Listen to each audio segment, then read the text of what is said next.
Start.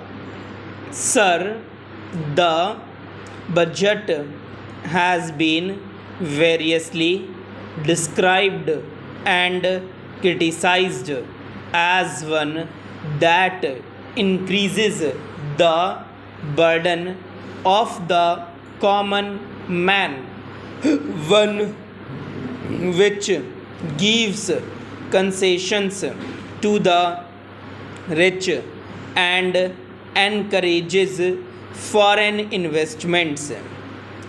I agree, sir, that it is all this and much more, but it certainly is not a highwayman's budget.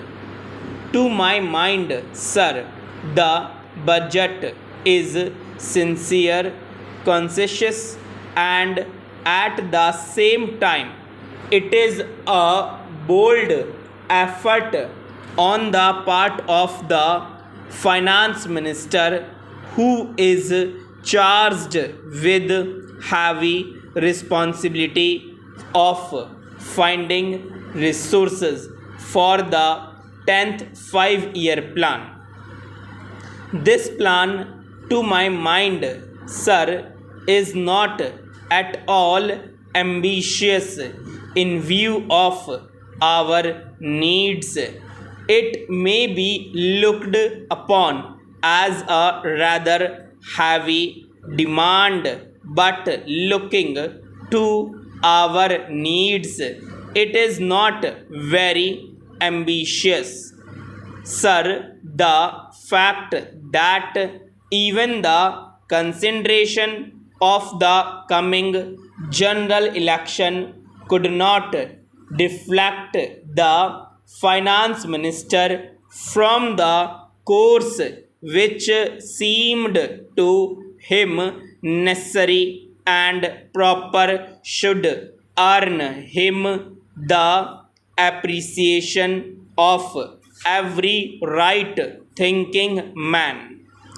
The common man's interest, as I said, is nearer to our hearts than perhaps some others can claim, or at least it is equally nearer to us, and yet there come times in a nation's history when it becomes necessary for the people to postpone the fruits of their labor and enterprise to secure the future.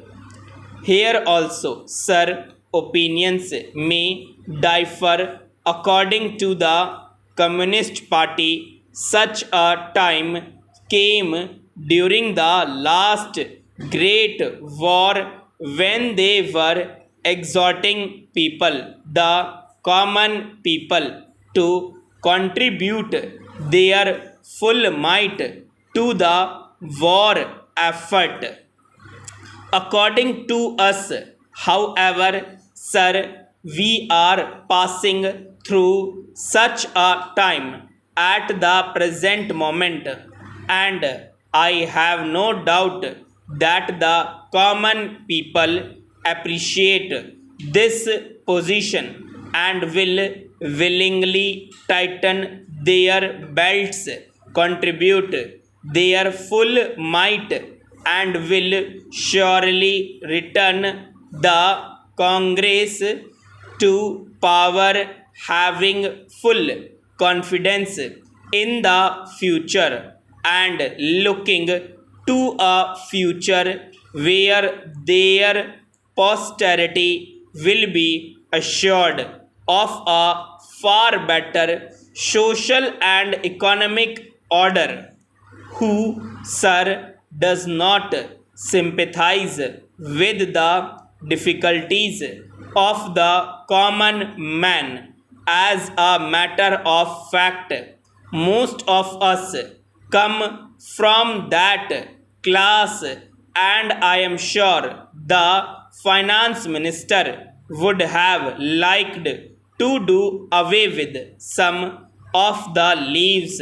None would have been happier if he could have done without these new leaves. But there are, sir, certain very imperative limitation.